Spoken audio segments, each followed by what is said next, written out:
Lately, I have been having discussions with people about the Obama gun ban, and the way this bill is written, and you can look it up online. It's very specifically written so that any firearm used by police or military can be deemed a military or law enforcement only weapon. Which means if at any point, let's just say, even your little tiny little 22 caliber pistols, little 3-shot, 2-shot pistol, say the police department issues that as an emergency sidearm, a secondary weapon. Technically, that weapon would be classified as a law enforcement only weapon. When I bring this up to anybody, I get told that I'm fear mongering.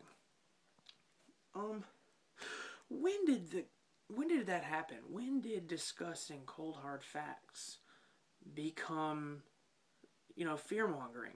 Discussing the truth, discussing how our government is systematically and directly assaulting our Second Amendment and discussing ways of removing all firearms. How has that become a fear mongering tactic? We've become such a society filled with people who are told that if you question the government, you're a domestic terrorist, or if you spread the truth about how the government is corrupt, even if it's plain in your face facts, not crazy conspiracy or crackpot theories, when it is plain in your face facts, you're told that you're fear mongering and just trying to cause a panic and an uproar.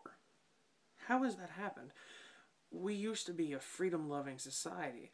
Why are we being told nowadays that if we simply stand up for our rights, our freedoms, the very freedoms that the founding fathers of this country founded when they took over this country, you're told that you're wrong and you're just trying to scare people? Why is that? I don't understand the mentality.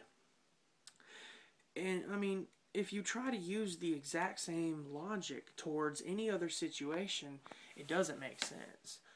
An example being, let's say there's a huge tornado. It's about to blow through the city I live in, and well, the radios are playing it. It's all over the internet, on the weather sites, that get inside. This is going to be one of the worst tornadoes in the world ever. Let's just say that. If I call up my friends and go, hey, you live right down the road from me, you need to get to a safe place because there's a huge tornado coming. It's dangerous. None of them would just laugh in my face. Quit trying to scare people, man. Quit. You know what? We're not even going to argue with you. Just quit scaring people. That's all you're trying to do. That logic wouldn't work anywhere else. It doesn't work anywhere else. But for firearm control, that seems to be the norm now. That if you spread the truth, or even if you try to discuss what the government is doing, you're simply trying to scare people. That type of mentality is a problem. It's scaring the average citizen into shutting their mouth and not questioning the government. And the people are supposed to control the government. The people are the ones that the government are supposed to be afraid of. And we've gotten into this little holding pattern where we're afraid of the government. You know? An example, police officers, they are employees of the state or the city or the county. Point is, they are government employees. We, the people, are in control of the government, supposedly. We're supposed to be in control of them.